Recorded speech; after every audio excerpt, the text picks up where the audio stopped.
सभी को नमस्ते। मैं डॉक्टर युगमेन चौधरी और आज की इस वीडियो में हम आपको जानकारी देने वाले हैं टेस्टिकुलर एट्रोफी के बारे में। टेस्टिस में श्रिंकेज देखे जाना, तो आज की इस पूरी वीडियो में हम जानकारी देने वाले हैं कि इसके पीछे क्या वजह होती है, कारण क्या है टेस्टिकुलर एट्रोफी के, साइन और सिम्टम की हम बात, डायग्नोसिस की हम बात करेंगे, क्या जांचें जरूरी है, बेस्ट इफेक्टिव होम्योपैथी मेडिसिन की हम बात करने वाले हैं, एलोपैथिक मोड ऑफ ट्रीटमेंट की हम बात करेंगे। तो पूरी जानकारी के लिए आपको पूरा वीडियो जरूर देखना है।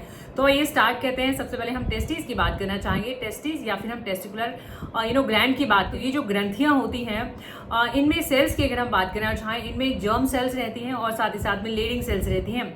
जर्म सेल्स आपके स्पर्म फॉर्मेशन में हेल्प करती हैं और लेडिंग सेल्स की अगर हम बात करना चाहें तो आपके टेस्टोस्टेरोन मेंटेन करती हैं, टेस्टोस्टेरोन बनाने में हेल्प करती हैं। तो दोनों ही सेल्स की वजह से आपके स्पर्म फॉर्मेशन होती रहती है और आपके टेस्टोस्टेरोन भी नॉर्मल रहते हैं।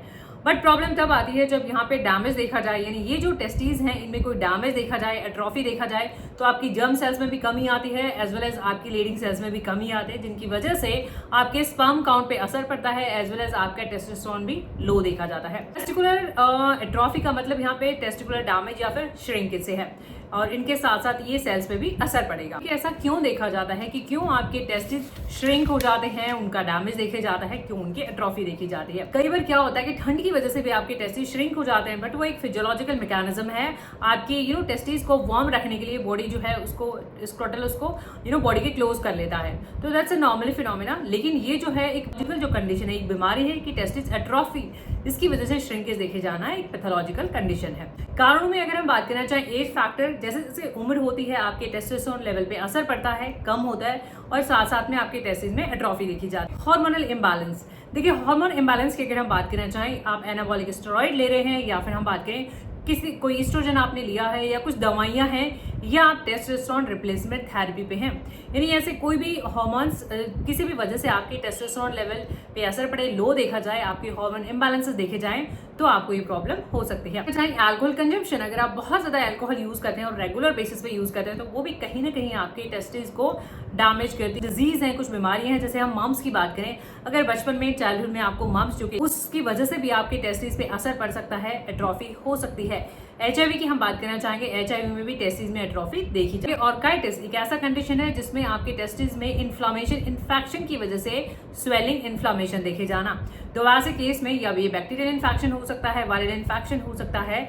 और कई बार क्या होता है, आपको एनल इंटरकोर्स के टाइम पे भी जो है एनस एरिया की अगर हम बात करना चाहें, तो वहां से भी आपको जो है आपके जेनाइटल में बैक्टीरिया ट्रेवल कर सकते हैं और कहीं ना कहीं आपको कॉज कर सकते हैं इन्फेक्शन। तो ऐसे केस में भी आपको ऑर्काइटिस डेवलप हो सकता है। एक कंडीशन है टेस्टिकुलर टॉर्जन, जिसमें आपके टेस्टिस ट्विस्ट हो जाते हैं और आपके स्पर्मेटिक कॉर्ड भी ट्विस्ट हो जाती है, जिसकी वजह से आपके स्पर्म काउंट पे असर हो सकता है। और कई बार ये इमरजेंसी कंडीशन हो जाता है क्योंकि इसमें ब्लड फ्लो आपके टेस्टिस तक ब्लड फ्लो नहीं पहुंच पाता है और जिसकी वजह से जो है आपका टिश्यू डैमेज भी हो सकता है। तो ये एक इमरजेंसी कंडीशन कई बार हो सकता है, तो इस केस में आप राइट अवे डॉक्टर को विजिट करें। वेरिकोसील अगेन एक ऐसा कंडीशन है जिसमें आपकी नसों की दिक्कतें देखी जाती हैं। नसें आपकी टॉर्चुअस हो जाएंगी, बड़ी हो जाएंगी या फिर जो है बाहर की तरफ आ जाएंगी, है ना, बल्जिंग हो जाएगा नसों का।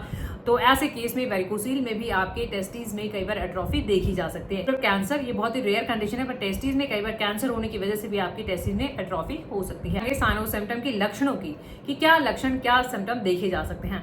सबसे कॉमन जो सिम्टम है वो यही है कि आपके टेस्टिस के साइज में असर हो जाता है, साइज कम हो जाता है, एट्रोफी हो जाती है, अनइक्वल साइज देखा जाएगा। आपको परसिस्टेंट लगातार आपको दर्द, कई बार लगातार दर्द हो सकता है। आपको ये डिपेंड करेगा कि आपको किस वजह से टेस्टिस का एट्रोफी है, क्या बीमारी है कि वेरिकोसील की वजह से है तो नसों की दिक्कतें देखी जाएंगी। अगर आपको इन्फ्लेमेशन है, ऑर्काइटिस है तो स्वेलिंग होगी, यानी इस बात पे डिपेंड करेगा कि आपको किस वजह से एट्रोफी है। आपको अगर कोई इन्फेक्शन की वजह से है, आपको फीवर हो सकता है, वहां पे रेडनेस हो सकती है, नोजिएटिक भी सिम्टम कई बार आपके हो सकते हैं। बाकी इस बात पे डिपेंड करेगा कि आपको बिफोर प्यूबर्टी ऐसा हुआ है या आफ्टर प्यूबर्टी ये प्रॉब्लम है। अगर बिफोर प्यूबर्टी है तो आपके पिनाइल का साइज बढ़ सकता है और टेस्टिस का साइज कम हो सकता है और आपके फेशियल हेयर और आपके प्यूबिक हेयर, जेनाइटल पार्ट के हेयर्स आपके कम हो सकते हैं। और अगर हम बात करना चाहें आफ्टर प्यूबर्टी, तो इस केस में आपकी टेस्टिस का साइज श्रिंक हो सकता है, इनफर्टिलिटी कई बार हो सकती है क्योंकि आपके टेस्टोस्टेरोन लो हो जाएंगे, आपका स्पर्म काउंट लो हो जाएगा, तो इनफर्टिलिटी देखी जा सकती है।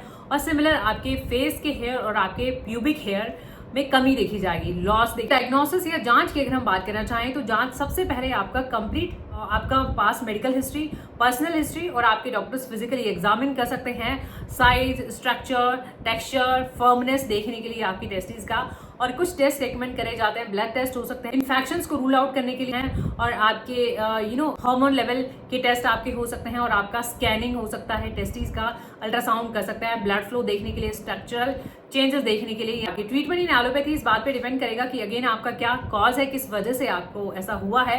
अगर इन्फेक्शन है तो आपको एंटीबायोटिक्स दिए जाएंगे, और अगर आपको टेस्टिकुलर टॉर्जन है तो आपकी सर्जरी भी हो सकती है।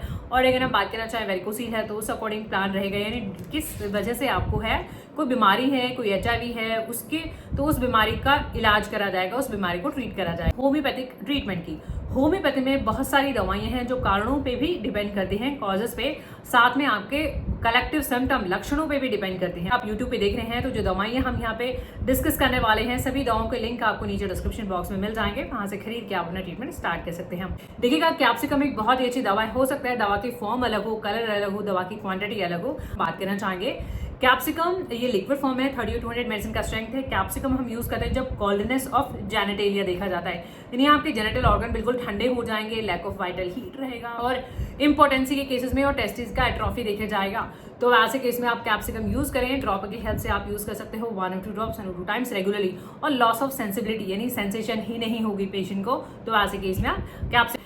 होम्योपैथी में भी इस बात पे भी डिपेंड करेगा कि आपको वेरिकोसील है या फिर आपको ऑर्काइटिस है और कोई मेडिकल प्रॉब्लम है, मम्स की वजह से ऐसा हुआ है। तो बात करना चाहेंगे हम यहाँ पे बरियाटाकाप की।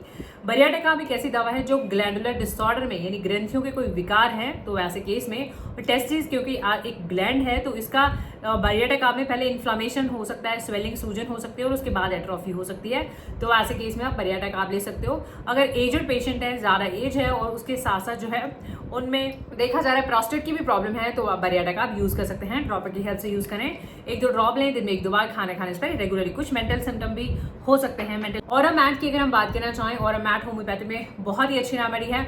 ऑरामैट को हम ज्यादातर यूज करते हैं बॉयज में टेस्टिकुलर एट्रोफी देखे जाता है, यानी बिफोर प्यूबर्टी अगर हम बात करना चाहें, तो वैसे केस में आप ऑरामेटालिकम में एट्रोफी देखे जाता है। ड्रॉपर की हेल्प से 1-2 ड्रॉप दिन में 1-2 बार, खाने अर्जेंटम नाइट्रिकम अगेन एक बहुत ही अच्छी रेमेडी है। इसमें पूरा जेनेटिलिया की अगर हम बात करना चाहें, एट्रोफी, श्रिंकेज देखे जाता है, तो इस केस में आप अर्जेंटम नाइट्रिकम की हेल्प ले सकते हैं। अर्जेंटम नाइट्रिकम में कुछ फियर, फोबियाज भी हो सकते हैं, तो वैसे केस में आप अर्जेंटम नाइट्रिकम की हेल्प ले सकते हैं। इंपॉर्टेंसी देखे जाएगा तो बिल्कुल पिनाइल पार्ट का भी बिल्कुल एट्रोफी देखे जाएगा, वहाँ पे साइज इश्यूज भी हो सकते हैं, तो वैसे केस में अर्जेंटम नाइट्रिकम। आयोडम अगेन एक बहुत ही अच्छी रेमेडी है। आयोडम भी ग्रंथियों के विकार में, ग्लैंडुलर डिसऑर्डर में हम इसे यूज करते हैं। आयोडम में हॉट पेशेंट देखे जाते हैं, उसको बहुत ज्यादा गर्मी लगती है, इनटॉलरेंस टुवर्ड्स हीट, बहुत ज्यादा गर्मी रहती है, और आयोडम का थोड़ा सा अंडरवेट भी पेशेंट हो सकता है, यानी।